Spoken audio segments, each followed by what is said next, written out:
Esta é uma ministração da Igreja Cristã da Família do Butantã, formando Jesus em nós. Hoje nós estamos com nossas capacidades máximas sendo testadas aqui. Se tem cadeira vazia, é bom falar, porque dá para trazer mais algumas pessoas do anfiteatro para cá. Nós estamos nesse ritmo de deixar com que todos que queiram vir à casa do Senhor possam vir. Deus está presente nesse lugar.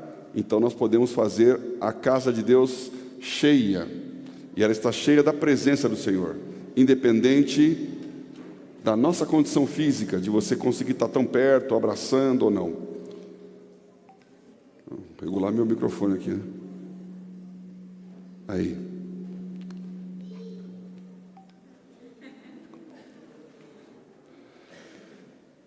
Hoje é um domingo especial para mim.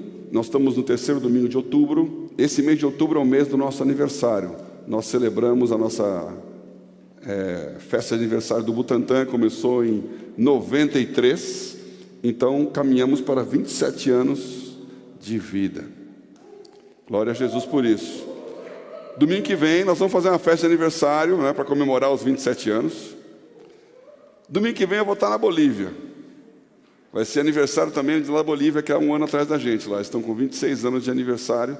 Então nós sempre fazemos esse jogo aqui, E vamos ver como vai ser esse aniversário que vai acontecer aqui fisicamente, aí na sua casa, o pessoal que vai estar no auditório, que ainda também é ceia, o último domingo do mês, domingo de ceia. Então vai estar cheio, vai estar bastante gente.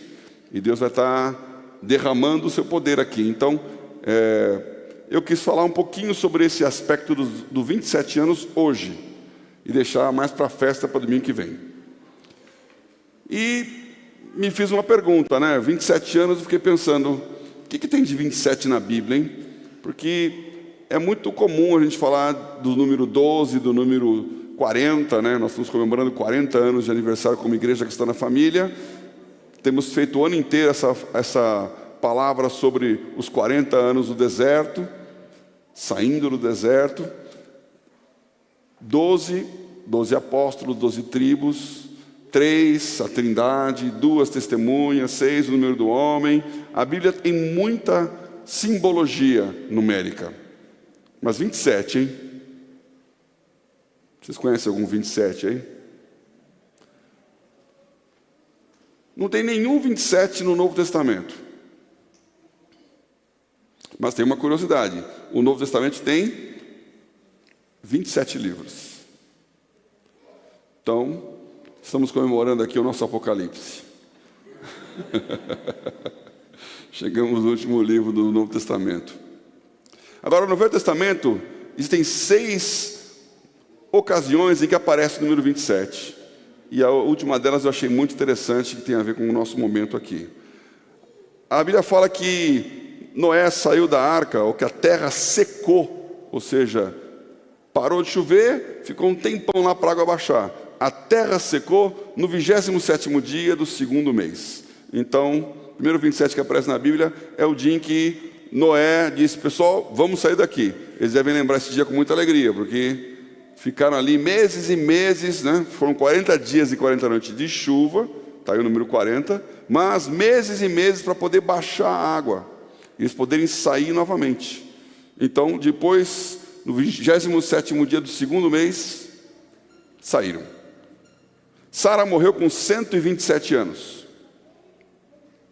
Também, não sei se a gente tem que comemorar isso aqui, Mas ela praticamente viveu os seus últimos anos, Ela já engravidou bem avançada em idade, tinha 90 anos quando recebeu a notícia, não acreditou, e aí deu risada, e aí então, por isso Isaac, o filho dela, chama Sorriso, porque o anjo falou, você não está acreditando, mas vai nascer. E tinha 127 anos quando ela morreu, está lá em Gênesis 23. Também fala de 27 mil homens que morreram numa guerra, na fuga de Ben-Hadad do exército de Acabe. 27 mil sírios que morreram quando o muro caiu ali e o exército israelense estava perseguindo aqueles homens. Fala que Azarias começou a reinar em Judá no ano 27 de Jeroboão. Mas eu achei que nenhuma dessas passagens ia dar um belo culto aqui para vocês. Então fiquei pensando, o último 27 da Bíblia. Tem mais um aqui. Assuero tinha 127 províncias. Tá? O rei na época de Esther, aquele maior reino que existia, as satrápias lá, 127 províncias, a extensão do reino persa de Assuero, no livro de Esther. Mas o último realmente é interessante e eu creio que tem muito a ver com o nosso ano de igreja. É uma profecia que Ezequiel deu no ano 27 do cativeiro. E aqui eu preciso falar um pouquinho de Ezequiel para vocês, porque talvez vocês não conheçam direito a história dele, né? A gente sabe que existe, é um profeta maior, um livro que vem antes de Daniel. Aliás, eles eram contemporâneos, Ezequiel e Daniel, mas a gente não conhece muito a história de Ezequiel. Então, para colocar vocês na mesma página aqui, Ezequiel era um sacerdote, era um profeta, que nasceu em Jerusalém um pouco antes da queda, da invasão da Babilônia. Ele nasceu no ano 622 e tinha 25 anos quando, pela primeira vez, os babilônicos venceram e levaram cativos todos para a própria Babilônia. A gente talvez não saiba, a maioria das pessoas não sabem disso, mas os babilônicos eles foram devagarzinho. Houve várias guerras, algumas que Israel foi vencendo, mas até que chegou essa aqui, quando o rei era o chamado Joaquim. Esse rei foi quando eles venceram, destruíram as defesas da cidade e levaram cativos 10.000 pessoas de Jerusalém para Babilônia. Essa leva é que foi Daniel. Toda a liderança, todos os príncipes, toda a elite, os melhores foram levados cativos para a Babilônia. E Ezequiel e Daniel estavam nesse grupo. Isso foi no ano 597. Então ele tinha 25 anos de idade. Pense você aí, um pouquinho mais novo que a nossa igreja. E quando ele foi desterrado, saiu de Jerusalém e foi para a Babilônia. E lá, ele estava lá como estrangeiro, como imigrante, né? E era um povo dominado. Ele não tinha uma expressão muito grande com os reis, porque ele não foi fazer aquela escola de governo que Daniel e seus colegas foram fazer. Vocês conhecem a história de Daniel. Nem tampouco tinha uma expressão com a comunidade de Israel ali. Mas ele foi ganhando essa expressão. E aí, mais para frente, 11 anos depois... Não, 11 anos não. 11 anos. 11 anos depois, 586 a.C., Jerusalém é totalmente destruída. Porque o povo que ficou remanescente, teve lá uma série de... Ele deixou um rei lá, no lugar de Joaquim, né? Para tentar manter a ordem ali, mas aquele rei se revoltou contra Nabucodonosor. Então ele mandou novamente os exércitos, e é aí que o muro é destruído, o templo é destruído, e todos são dispersos, e começa esse exílio dos judeus, que é a marca nacional, né? A destruição da nação, quando destrói o templo. Isso aconteceu em 586 a.C., o nosso amigo Ezequias já estava há 11 anos na Babilônia. E esse foi o ano também em que a mulher dele faleceu. Então, com 36 anos de idade, ele já é um profeta, perde a esposa e perde a identidade nacional. Eu não sei se você já viu brasileiro que mora fora do Brasil. O brasileiro que mora aqui no Brasil gosta de falar mal do Brasil bastante. Isso aqui é uma droga, aqui não funciona nada, é preciso migrar, tal, vamos para outro lugar. E aí ele vai lá para outro lugar fazer aquilo que nunca faria aqui. Trabalha naquilo que nunca trabalharia aqui, dá um duro como nunca deu aqui e prospera. Aí fica com saudades do Brasil, né? Guaraná, feijoada, calor humano. Então tem uma comunidade brasileira lá no exílio. Tem comunidade brasileira em jornalzinho, tem televisão lá na Flórida, vários lugares que é uma grande comunidade brasileira nos Estados Unidos. Na região de Boston tem outra grande comunidade brasileira. E na Bélgica tem brasileiros, em Londres tem brasileiros. E esse pessoal se junta, se encontra, se reúne, bota bandeira, super patriota. Quando você encontra um brasileiro, você comemora, brasileiro. Aqui você encontra brasileiro todo dia, não está nem aí, né? Mas se você encontrar esse cara no elevador, lá num prédio, no outro país, de onde você é? Então, com Israel tinha essa questão também, a identidade nacional estava lá, lembrando de Israel, lembrando de Jerusalém, chorando nos salgueiros ali, na beira do rio, lembrando de Jerusalém. E de repente, depois de 11 anos, Jerusalém é destruída. Então o orgulho nacional é ferido. E Ezequiel então começa a falar uma série de profecias. Isso está mais para estudo bíblico e não para pregação, então eu não vou gastar muito tempo aqui falando disso aqui, mas você pode acompanhar comigo depois na Bíblia, do capítulo 24 de Ezequiel até o capítulo 29, há uma sequência de profecias. As profecias em Ezequiel não estão na ordem cronológica. Ele vai falando, aquilo é uma coletânea, mas ele sempre diz no ano tal, no ano tal, no ano tal. E aí no capítulo 24, ele começa falando, prevendo a queda de Jerusalém. Então Ezequiel profetiza que Jerusalém ia ser destruída. Então vamos ler aqui.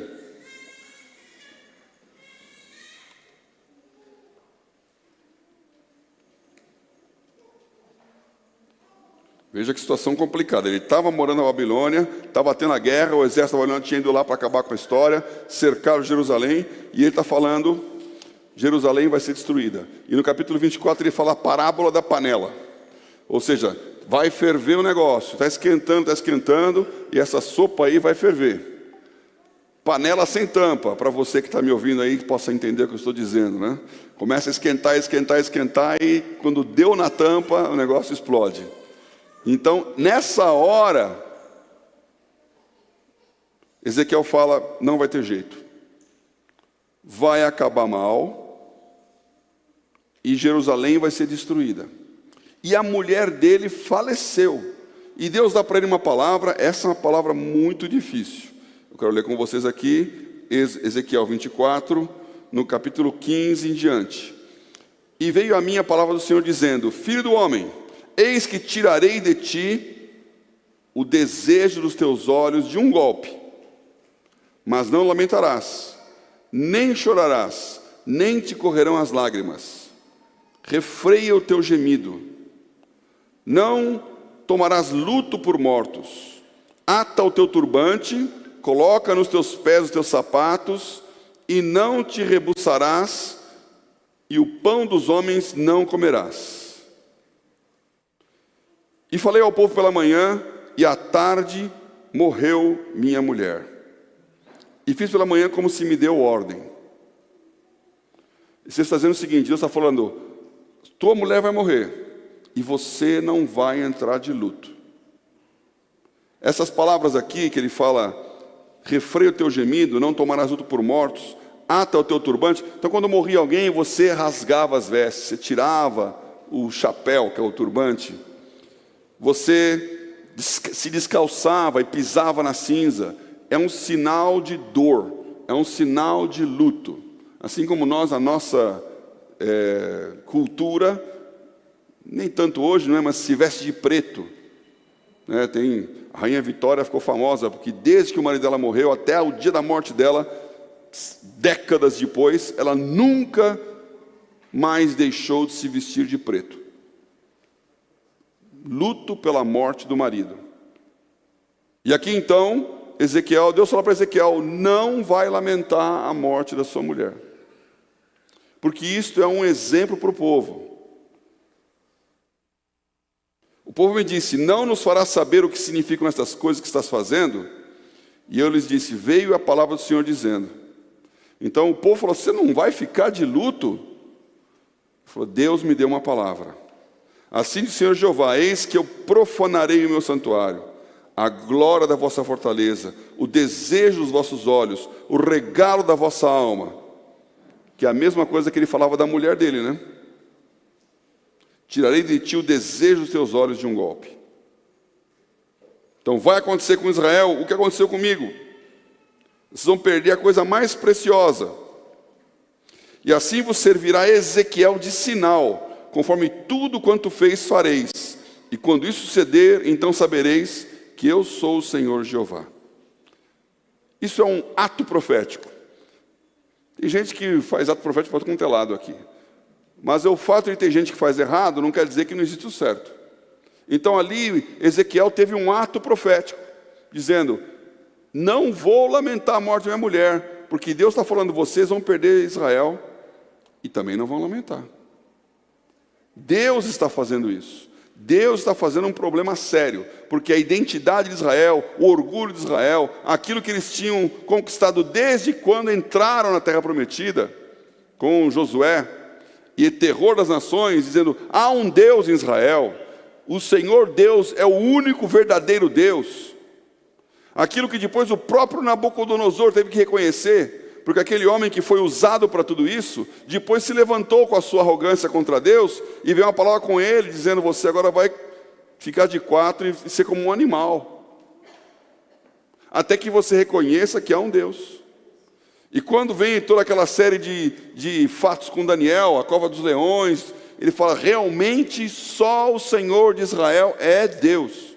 Então a palavra de Deus dizendo: eu sou Deus, estava muito ligada com: eu moro em Jerusalém, a minha casa é o templo de Salomão, a minha glória está naquele lugar. Só que o povo todo estava guardando aquela glória como sendo tornando Deus refém daquilo. Deus não vai permitir que o templo dele seja destruído. Deus não vai permitir que a casa dele seja despedaçada. Deus vai dar um jeito no último momento. E o povo começou a ficar leniente. O que falar vende. E começa uma multidão de comércio. Você negocia CDs, agora IPs, negocia participação, menos o dinheiro. Aqui ele está falando isso. Você estava lá no meio do foco, os tambores, as músicas, os pífaros estavam em ti. Tu eras o querubim ungido para te proteger, para proteger, ou seja, ele foi criado para proteger. Ele foi criado para tomar conta, não para ser dono, mas para proteger. E te estabeleci, no monte santo de Deus estavas, no meio das pedras afogueadas andavas. Perfeito eras nos teus caminhos, desde o dia em que foste criado, até que se achou iniquidade em ti. Quem falou isso foi Ezequiel. Palavra sobre Satanás. Era perfeito, até que se rebelou. Tanta luz, falou: só eu. E Lúcifer quer dizer anjo de luz. Então ele estava ali, na multiplicação do teu comércio, se encheu o teu interior de violência, e pecaste, pelo que te lançarei profanado fora do monte de Deus, e te farei perecer, ó querubim protetor, entre pedras afogueadas. Eu acho interessante esse tempo verbal aqui, porque ele está falando que aquilo aconteceu, a sua glória subiu a cabeça, a tua condição de proteção virou condição de usurpação. E eu te farei cair, eu te derrubarei, eu te lançarei profanado fora do monte de Deus. Ou seja, não tinha acontecido. E quando você vê a história do Éden, acontece exatamente isso. Satanás está lá, tentando Adão e Eva. Ele estava dentro do jardim do Éden, não estava expulso. Ele tinha caído e continuava na presença de Deus. Quando nós vemos a história de Jó, a mesma coisa. Todos os filhos de Deus se reuniram e no meio deles estava Satanás. E Deus fala: você viu meu servo Jó? E tem aquele diálogo famoso do diabo com Deus. O diabo dizendo: ninguém te ama, esse Jó não ama coisa nenhuma. E Deus falando: pode botar a mão nele, só não vai matar, mas vai ver que ele me ama. Porque aquele teste de Jó é o teste que nós fazemos aqui. Quanto mais aniversários comemorarmos, mais história tivermos, mais poder arrecadarmos, mais glória ganharmos, quanto mais gente estiver assistindo a gente no YouTube, quanto mais pessoas estiverem em volta do nome Igreja Cristã na Família, quantos mais jovens estiverem aqui no Oxis e no Sinai, mais glória, mais fama. E aí vem a nossa grande luta. Vai subir a cabeça? Aí você se torna um líder do ministério e fala: ninguém manda em mim. Aliás, esse pastor não sabe o que está falando, eu sei. Vai subindo. A história de Satanás. E Jó é a resposta. O Jung escreveu Resposta a Jó, um livro famoso da psiquiatria, psicologia. E Resposta a Jó, porque é difícil entender o livro de Jó, né? O que Deus fez ali? Deus estava dizendo, é possível um homem perder tudo, mas não perder a fé em Deus. É possível um homem amar a Deus, não por aquilo que Deus dá, mas por aquilo que Ele é. E essa é uma pergunta que eu faço para vocês aí essa noite. Você ama a Deus por aquilo que Ele é, ou por aquilo que Ele faz? Por aquilo que Ele fez com você ou pode fazer? Você está aqui na expectativa do que vai acontecer? Ou você está aqui porque Deus está aqui? Deus tem que estar nesse lugar. E esse tem que ser o ponto final dessa história. Por que eu sou cristão? Porque eu amo a Deus. E o que eu ganho com isso? Nada. A história dos 3 amigos de Daniel para Nabucodonosor, nessa época aqui, dizendo, nós não vamos nos ajoelhar diante da sua estátua. Deus tem o poder para nos livrar desse fogo, da fornalha. E se não livrar, está ótimo, porque nós não estamos aqui crendo em nenhum milagre, não. Nós estamos aqui no princípio. Você é um cristão assim?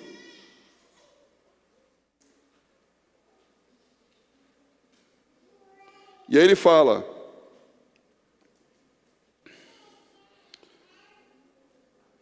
todos os que conhecem entre os povos estão espantados de ti. Em grande espanto te tornaste e nunca mais serás para sempre. Acabou a sua eternidade. Quando isso aconteceu? Aí nós temos que ir lá no Apocalipse para ver, houve batalha no céu. Satanás e seus homens, os seus anjos, a grande serpente, e Miguel e os seus anjos. E ele foi derribado do céu, e não se achou lugar mais nele. E ele foi vencido pelo sangue do Cordeiro, pelos santos com as suas vestes salpicadas de sangue. Então essa vitória, essa batalha aconteceu quando já existia igreja. Quando eu, você, quando aqueles somos cristãos, dissemos, você está errado, Satanás. Eu amo a Deus porque Ele é, e não porque Ele me dá alguma coisa. E o diabo está lá falando, ó Deus, ninguém te ama não. Olha o Jó ali, claro que ele vai falar glória a Deus. Ele é rico pra caramba, tira o dinheiro dele. Tirou o dinheiro dele, e ele continuou, Deus deu, Deus tirou, bendito seja o nome do Senhor. É claro, mexe na saúde dele, perdeu todos os filhos, perdeu toda a saúde, estava como um caco. A mulher dele já não aguentava mais ele, eu já falei isso várias vezes aqui. A mulher falou, amaldiçoa o teu Deus e morre. Ou seja, ela disse, eu quero ficar viúva. Ela não falou, vamos morrer, ela falou, morre você. Para perceber aí, né? Já não estava, poxa, ela casou com um cara rico, famoso, poderoso, de repente não é nada, e ela tem que ficar limpando as feridas dele. Quantos de nós aguentaríamos essa pressão? Quantos casamentos acabam por causa de grana? 70% dos divórcios são por causa de grana. Acabou o dinheiro, acabou o amor.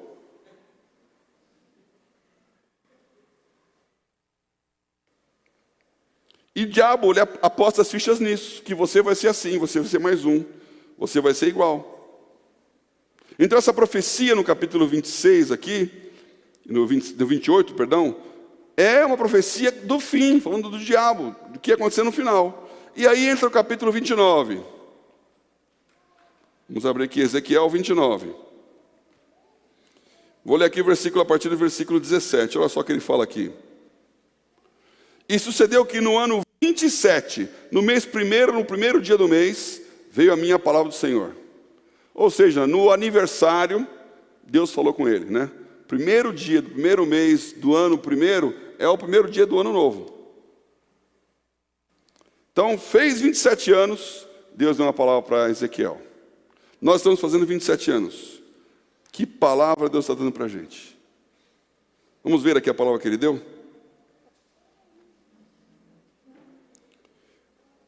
Eis que darei a Nabucodonosor, rei da Babilônia, a terra do Egito, e levará a sua multidão, e tomará o seu despojo, roubará a sua presa, e isso será paga para o seu exército. Por paga do seu trabalho com que serviu contra ela, lhe dei a terra do Egito, visto que trabalharam por mim, diz o Senhor Jeová. Se você ler o contexto aqui, você vai descobrir que Ezequiel está falando, por que Nabucodonosor destruiu o rei de Tiro, então ele vai ganhar o Egito de despojo. E há várias profecias contra o Egito. Ezequiel 29 é uma profecia contra o Egito. Ele fala, você vai passar 40 anos de desgraça aí, Egito. E no final, Nabucodonosor vai ganhar o Egito por ter ido contra Tiro. E no versículo 21 ele diz, naquele dia farei brotar o poder na casa de Israel, e te darei abrimento de boca no meio deles, e saberão que eu sou o Senhor. Que eu quero orar com vocês aqui, que eu quero dizer desses termos proféticos para a nossa igreja. Israel está no meio da Babilônia, Tiro, Egito. Os três com grande significação, simbologia do inferno, do diabo. A Babilônia, a grande prostituta, a mãe de todas a igreja destruída lá de Apocalipse, né? A Babilônia era onde estava Nabucodonosor. O Egito, o faraó é a figura de Satanás. Faraó, a grande serpente. Acabamos de ver que Tiro, o rei de Tiro, é uma simbologia de Lúcifer. E esses três aqui em volta de Israel. Nós estamos aqui como nação, Brasil, no meio de uma guerra de nações. E nós temos como nação falado uma coisa que está meio fora de moda. Nós estamos dizendo para as nações, não persigam os cristãos. Somos contra a perseguição religiosa. Quando o presidente vai lá na ONU falar, o Brasil por muitos anos já, é a nação que faz a abertura da Assembleia Geral das Nações Unidas. É o Brasil, é o presidente do Brasil que faz o discurso inaugural todo ano quando começam os trabalhos no segundo semestre, quando volta no verão, nas férias, nas Nações Unidas. E já pela segunda vez, o nosso presidente foi lá e falou, somos contra a perseguição religiosa. É uma posição estranha, porque o mundo está preocupado com outras coisas. Mas o Brasil está falando, muitos cristãos estão sendo perseguidos. Ele está se colocando numa posição antipática. Mas está falando uma verdade. Nunca teve tanto crente perseguido na história da igreja quanto neste ano. Pessoas estão morrendo porque são cristãs. Igrejas sendo queimadas. Em muitos países árabes, mas também até na América Latina, no México, na Colômbia. Nós temos o Dia da Igreja Perseguida, Missão Portas Abertas. E nós, como nação, estamos falando assim, não concordamos com isso. E tem um monte de brasileiro que fala, presidente, fala outra coisa, para com isso. Agora você, como igreja, poderia dar um sim para esse negócio, falar, nós nos estamos levantando contra Tiro, contra a Babilônia, contra o Egito, e nós estamos dizendo, seremos colocados entre as nações. Quando você vê aqui o Ezequiel 29,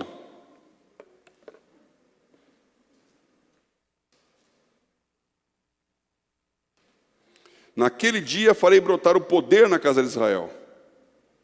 Farei brotar o poder na casa de Israel. Então, nós estamos no momento em que a convulsão entre as nações está acontecendo. E um poderoso está lutando contra o outro. Se você pegar as 10 maiores, eu tenho falado muito isso e também, e eu falo porque eu já ouvi antes, né, não foi eu que inventei isso. Se você pegar o ranking das 10 maiores nações do mundo em população, a primeira nação em população é a China. Mas o Brasil está lá em top 10, ele é a quinta nação mais populosa do mundo. Se você pegar o ranking das 10 nações de maior extensão geográfica, terra. A primeira nação de maior extensão é a Rússia, Canadá, China. Mas são países em que tem muito deserto, muito gelo, a terra não é útil. O Brasil também é o quinto maior, atrás dos Estados Unidos. Se colocar o Alasca lá, se tirar o Alasca, o Brasil é maior que os Estados Unidos. Se pegar as 10 maiores nações em termos de economia, força econômica, o Brasil já foi a quinta nação em força econômica. Em 2012, aliás, eu falava isso quando eu viajava por aí, somos a quinta maior PIB do mundo. Hoje estamos ainda nos top 10. Se você fizer intersecção, quais nações são ao mesmo tempo as maiores em área, as maiores em economia, as maiores em população, quantas vão sobrar? Vão sobrar 3 nações: China, Estados Unidos, Brasil. Qual é o nosso papel nesse jogo mundial? Olhando para o Egito de um lado, olhando para a Babilônia do outro, qual é o nosso papel? Como nós vamos ser fortalecidos? Abrirei tua boca no meio deles, né? Saberão que eu sou o Senhor. Eu quero terminar esse texto, esse culto aqui, na nossa oração, pelo nosso aniversário, falando do último capítulo de Ezequiel. É o capítulo 48. Ele está falando desse final da história, do que vai acontecer nos finais dos tempos. E ele fala aqui que então vai voltar todo mundo, aquele cativeiro vai acabar. Israel vai voltar a ser uma nação, como aconteceu 70 anos depois, quando eles voltaram para Israel. E depois teve novamente o exílio no ano 70 da era cristã, e eles voltaram a ser uma nação em 1948. E ele coloca então aqui os termos de cada tribo dentro de Israel, e no final, ele fala o seguinte: Ezequiel 48, 35. 18.000 canas por medida terá ao seu redor, e o nome da cidade desde aquele dia será: o Senhor está ali. E o Senhor está ali, no hebraico é, como vocês estão vendo aí, Jeová Shammah. Jeová Shammah. O Senhor está ali. Só que esse ali não é assim, eu estou aqui, eu não estou ali. Esse ali, esse Shammah, esse advérbio aí, o Senhor está presente. O Senhor está nesse lugar. E eu fui ver uma coisa, fazer propaganda da nossa Bíblia JFA aqui. Sabe que tem Bíblia em latim aqui? Tem a Vulgata Latina aqui na sua Bíblia. Você pode ler Bíblia em latim. Então eu fui ver como é que está no latim esse negócio. Porque no hebraico é o Shammah. Como é que está no latim? Põe aí o slide. Vocês vão ver um versículo em latim da Bíblia agora, né?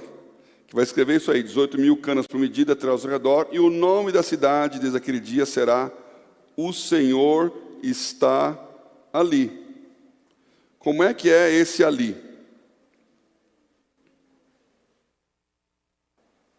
Deu?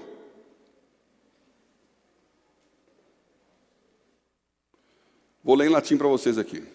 Persequitum decem et octomilia. Essas 8 milhas das canas aí. In nomen civitatis ex ilha di Dominus ibidem. In nomen civitatis o nome da cidade será Dominus ibidem. Dominus é o Senhor. Ibidem, a gente já usa essa palavra, né? Idem e ibidem. Quem faz textos acadêmicos, né? E bota aquelas notinhas, coloca ibidem, ibidem, ibidem. Então, quando é a mesma coisa, você põe ibidem. Assim como está lá, está aqui de novo. Está no lugar, está no outro. É o mesmo em todo lugar. Dominus ibidem. E esse Dominus, outra coisa que eu fiquei pensando, antigamente nós colocávamos aqui no calendário, antes e depois de Cristo, o depois de Cristo, quando você olha em vários lugares, é AD, né? Depois de Cristo, AD. Então, estamos no ano 2020, AD. O que é AD? É Anno Domini. Então, é o ano do nosso Senhor. E você pegar qualquer coisa histórica ao longo dos séculos, no ano do nosso Senhor Jesus Cristo, de 1500, o Brasil foi descoberto. Por que fala o ano do nosso Senhor? Porque desde o ano 0, nós estamos no ano do nosso Senhor. A era que nós vivemos é a era em que a igreja está aqui. Aquela última pedra que se levantou na visão de Nabucodonosor e quebrou aquela estátua pelos pés e se tornou uma montanha e seu reino nunca mais terá fim. Esse seu reino nunca mais terá fim é a igreja. Nós estamos no ano do nosso Senhor. E é muito interessante ver que aqui as pessoas não querem nem colocar mais nos livros didáticos antes e depois de Cristo. Porque nós somos um povo laico, e mistura laico com laicismo. Nós somos um país cristão, e o ano é 2020. 2020 depois de Cristo. Depois de Cristo já é um pouquinho pior do que ano do nosso Senhor.